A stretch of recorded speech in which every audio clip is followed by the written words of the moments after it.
శ్రీమాత్రే నమః. అందరికీ నమస్తే అండి. ఈరోజు వీడియో చైత్రమాసంలో వచ్చే వసంత నవరాత్రుల గురించి.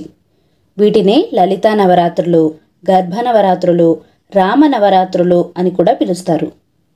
మనకి సంవత్సరంలో వచ్చే మొదటి నవరాత్రి ఈ నవరాత్రులు. ఈ నవరాత్రులలో ఎవరిని పూజించాలి అంటే జగన్మాత అయినటువంటి లలితా త్రిపుర సుందరి దేవిని ఈ నవరాత్రులలో పూజించాలి.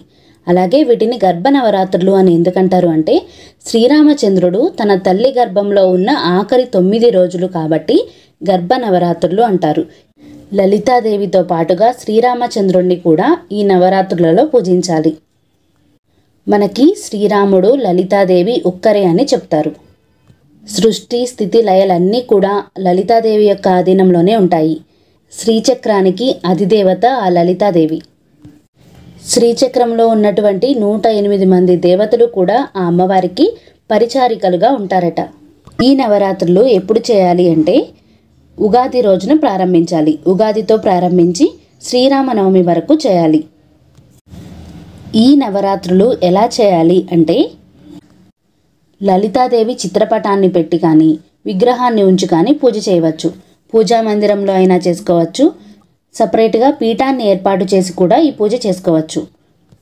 లలితాదేవి ఫోటో లేకపోతే లక్ష్మీదేవికి కానీ మరే దేవతామూర్తి ఫోటో అయినా పెట్టుకొని పూజ చేసుకోవచ్చు.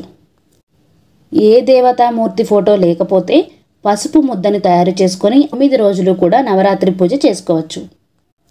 అమ్మవారికి ఆసనాన్ని ఏర్పాటు చేసి ముందుగా గణపతిని ప్రార్థించాలి.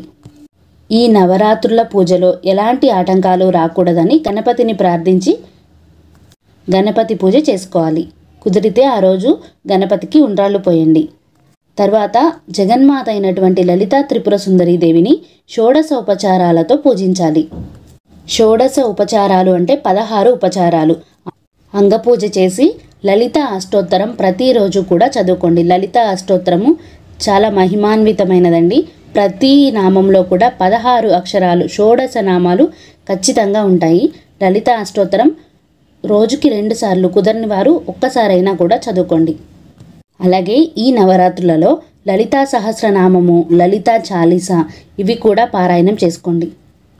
అమ్మవారికి ఈ నవరాత్రులలో అమ్మవారికి ఎలాంటి నైవేద్యాన్ని సమర్పించాలి అంటే లలితా సహస్రనామంలో అమ్మవారి నైవేద్యం గురించి చెప్పారు కదండి. పాయసాన్నాన్ని, కట్టు పొంగలిని, బెల్లం పాయసాన్ని, దధ్యోదనంని, పోపు పొంగలి, పులిహోర ఇలాంటివి అమ్మవారికి నైవేద్యంగా సమర్పించాలి. ప్రతిరోజు కూడా ఉదయము సాయంత్రము 2 పూటలా కూడా పూజ చేసుకోవాలి. మాకు 2 పూటలా వీలు కాదు పూజ చేయడానికి, మేము ఆఫీస్కి వెళ్తాము అని అనుకునేవారు మీకు కుదిరిన సమయంలో కుదిరిన టైంలో పూజ చేసుకోండి. మీకు ఏ పూట కుదురుతుందో ఆ పూట పూజ చేసుకోండి. అంతేకాని మిట్ట మధ్యాహ్నం టైంలో అయితే పూజ చేయకండి. 10 గంటల లోపు ఉదయము, సాయంత్రం 6 గంటల నుంచి 8 గంటల లోపు పూజ అయితే ముగించుకునేలాగా చూడండి. అయితే ప్రతిరోజు అమ్మవారికి కుంకుమార్చన చేసుకోండి. లలిత అష్టోత్తరం కానీ లలిత సహస్రనామం కానీ అలా కానీ చదువుతూ అమ్మవారికి కుంకుమార్చన చేసుకోండి. శ్రీచక్రం ఇంట్లో ఉంటే శ్రీచక్రం పైన కుంకుమ వేస్తూ పూజ చేసుకోండి. శ్రీచక్రం ఇంట్లో లేనివారు అమ్మవారి ఫోటో దగ్గర, పాదాల దగ్గర ఒక ప్లేట్ పెట్టుకొని ఆ ప్లేట్లో కుంకుమార్చన చేసుకోండి. అమ్మవారికి నైవేద్యం సమర్పించిన తర్వాత పంచహారతి, కర్పూర హారతి ఇవ్వాలి. ఇక ఆఖరి రోజున అమ్మవారికి ఉద్యాపన ఎలా చెప్పాలి అంటే అమ్మవారికి చీరని సమర్పించండి. చీర, జాకెట్ పీస్, అలాగే గాజులు, తాంబూలం, పువ్వులు. ఒక నిండు ముత్తైదువుకి ఎలా అయితే మనం తాంబూలాన్ని సమర్పిస్తామో అలాగా అమ్మవారికి సమర్పించండి. తర్వాత ఆ చీరని మీరైనా కట్టుకోవచ్చు, లేదంటే ఒక ముత్తైదువుని ఇంటికి పిలిచి ఆమెని అమ్మవారిగా భావించి ఆ చీరని ఆమెకి ఇవ్వవచ్చు. ఈ నవరాత్రులలో ఎలాంటి నియమాలు పాటించాలి అంటే మీరు మామూలుగా నిత్య పూజలాగా చేసుకునేటట్లయితే ఎలాంటి నియమాలు పాటించాల్సిన అవసరం లేదండి. మాంసాహారం తినకుండా ఉంటే సరిపోతుంది. లేదు దీక్షగా చేస్తాము మేము నవరాత్రులు అని అనుకుంటే అన్ని నియమాలు పాటించాలి. 9 రోజులు కూడా భూశయనం చేయాలి, బ్రహ్మచర్యం పాటించాలి. ఉల్లి, వెల్లుల్లి లాంటి పదార్థాలు తినకూడదు. సాత్వికమైన ఆహారమే తినాలి.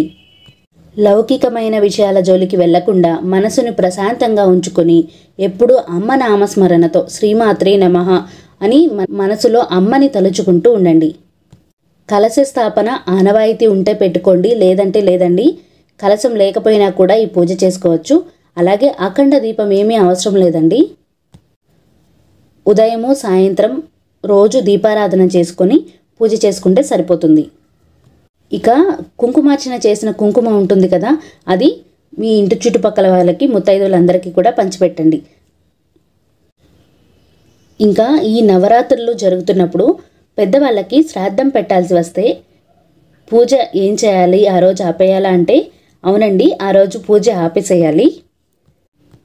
ఈ నవరాత్రులలో మొదలుపెట్టిన తర్వాత ఈ నవరాత్రులు మొదలుపెట్టి పూజ చేస్తున్నప్పుడు మధ్యలో ఆడవారికి ఆటంకం వస్తే పిల్లలతో కానీ వాళ్ళ భర్తతో కానీ చేయించవచ్చు. అది కూడా కుదరలేదు అని అనుకుంటే కుదిరినన్ని రోజులు పూజ చేయండి. కలశం పెడితే మాత్రం 9 రోజులు కూడా కలశాన్ని కదపకూడదండి, అలాగే ఉంచాలి. మీరు ఏ ఊరు వెళ్ళరు, ఎటు ప్రయాణం చేయరు అని అనుకుంటేనే కలశం పెట్టుకొని అమ్మవారికి సపరేట్గా ఆసనాన్ని ఏర్పాటు చేసుకొని పూజ చేయండి. లేదు మేము ఇంట్లో ఉండము, ప్రయాణాలకు వెళ్తున్నాము అని అనుకుంటే కలశాన్ని ఏర్పాటు చేసుకోవద్దు. మామూలుగా అమ్మవారిని పూజా రూమ్లోనే ఉంచి పూజ చేసుకోండి. ఈ పూజని అశౌచంలో కానీ రజస్వల కాలంలో కానీ పూజ చేయకూడదు. ఏటి సూతకంలో ఉన్నవారు కూడా ఈ పూజ చేయకూడదు. లలితా సహస్రనామం కానీ ఖడ్గమాల కానీ చదవడం రాని వాళ్ళు వీడియో పెట్టుకోండి. యూట్యూబ్లో చాలా వీడియోస్ ఉన్నాయి, ఆ వీడియోస్ పెట్టుకొని పూజ చేసుకోండి, కుంకుమార్చన చేసుకోండి. తప్పేమీ లేదండి. మనకి రాకపోతే అలా వీడియో పెట్టుకొని పూజ చేసుకోవచ్చు. ఇక్కడ వితంతువులు పూజ చేయవచ్చా అంటే చేయవచ్చండి. షోడశోపచార పూజ మొత్తం కూడా వితంతువులు చేసుకోవచ్చు. అమ్మవారికి స్తోత్రాలన్నీ కూడా చదువుకోవచ్చు. కుంకుమార్చన అనేది మాత్రం ముత్తైదువులతో, కూతురుతో కానీ కోడలతో కానీ చేయించండి. పసుపు గణపతిని కంపల్సరీ చేసుకోవాలా అంటే పసుపు గణపతిని చేసేటట్లయితే ప్రతిరోజు కూడా పసుపు గణపతిని చేసి స్వామివారికి ఉద్వాసన చెప్పి మళ్ళీ మరుసటి రోజు మళ్ళీ పసుపు గణపతిని చేయాలి. లేదు అంటే గణపతి విగ్రహం ఉంటే గణపతి విగ్రహాన్ని పెట్టుకొని పూజ చేసుకోవచ్చు. 9 రోజులు కూడా ఆ విగ్రహానికే పూజ చేయవచ్చు. పసుపు గణపతిని చేస్తే మాత్రం రోజుకి ఒక పసుపు గణపతిని చేయాలి. 9 రోజులు కుదరలేదనుకోండి, 7 రోజులు, 5 రోజులు, 3 రోజులు, కనీసం ఒక్క రోజు ఆఖరి రోజైనా చేసుకోండి. మీకు ఎన్ని రోజులు కుదిరితే అన్ని రోజులు చేసుకోండి. ఒక నియమం పెట్టుకొని దీక్షగా చేసేవారైతే మాత్రం ఎన్ని రోజులైతే అనుకుంటున్నారో అన్ని రోజులు కూడా దీక్షగానే చేయాలి. మధ్యలో కుదరలేదని ఆపేయకండి. అదంతా చూసుకొని ముందు అప్పుడు ప్రారంభించండి. ఇక ఉపవాసం అంటే అది మీ ఆరోగ్య పరిస్థితిని బట్టండి. ఉపవాసం ఉండాలి అని నియమం అయితే లేదు. దీక్షగా చేసుకోవాలి, ఉపవాసం ఉంటాను నేను అని అనుకుంటే ఉండండి, తప్పేం లేదు. కానీ ఉపవాసం ఉండేటట్లయితే రాత్రి పూజ అయిన తర్వాత తినడం మంచిది. అయితే ఉద్యాపన ఎప్పుడు చెప్పాలి అమ్మవారికి అంటే 9వ రోజు శ్రీరామనవమి రోజు ఆఖరి రోజు కాబట్టి ఆ రోజు పూజ అయిన తర్వాత ఉద్యాపన చెప్పవచ్చు. లలితా సహస్రనామం ఒక్కసారి చదివితేనే మన చుట్టూ కూడా రక్షణ వలయం ఏర్పడుతుంది. ఇది ఈ నవరాత్రులలో అమ్మవారికి ఎంతో ఇష్టమైన ఈ వసంత నవరాత్రులలో అమ్మవారి లలితా సహస్రనామాన్ని రోజుకొకసారి 9 సార్లు చదివితే మనపైన, మన కుటుంబం పైన అమ్మవారి చూపు తప్పకుండా పడుతుంది. ఈ 9 రోజులు లలితా సహస్రనామంతో పాటుగా మణిద్వీప వర్ణన కూడా పారాయణం చేసుకోండి. సర్వం శ్రీమాతగా భావించి పూజ చేయండి. ఈ నవరాత్రులు ఏ నవరాత్రులైనా కానీ ఒక్కసారి చేస్తే ఎప్పుడూ చేయాలంట కదా అని అంటున్నారండి. అలా ఏం అవసరం లేదండి. మీకు ఈ సంవత్సరం కుదురుతుంది, ఈ సంవత్సరం చేసుకోండి. ఒక్కసారి చేస్తే ప్రతిసారి చేయాలి అన్న నియమం అయితే లేదండి. ఒకసారి చేస్తే ప్రతిసారి చేయాలి, ప్రతి సంవత్సరం చేయాలి, కుదురుతుందో లేదో అన్న భయం అయితే వద్దు. అమ్మని ప్రేమగా ఆరాధించండి, అంతే సరిపోతుంది. ఇంతటి విశిష్టత కలిగిన లలితా నవరాత్రులు ఎప్పటి నుంచి ప్రారంభమవుతున్నాయి అంటే మార్చి 30 ఆదివారం ఉగాదితో ప్రారంభమయ్యి ఏప్రిల్ 6 ఆదివారం శ్రీరామనవమితో ముగుస్తున్నాయి. ఇదండి వసంత నవరాత్రుల గురించి. మీరందరూ కూడా అమ్మవారి నామాన్ని స్మరిస్తూ అమ్మవారి పూజ చేసుకొని అమ్మవారి కృపకు పాత్రలవుతారని మనస్ఫూర్తిగా కోరుకుంటున్నాను. శ్రీమాత్రే నమః. మరొక మంచి వీడియోతో మళ్ళీ కలుద్దాం. నమస్తే అండి.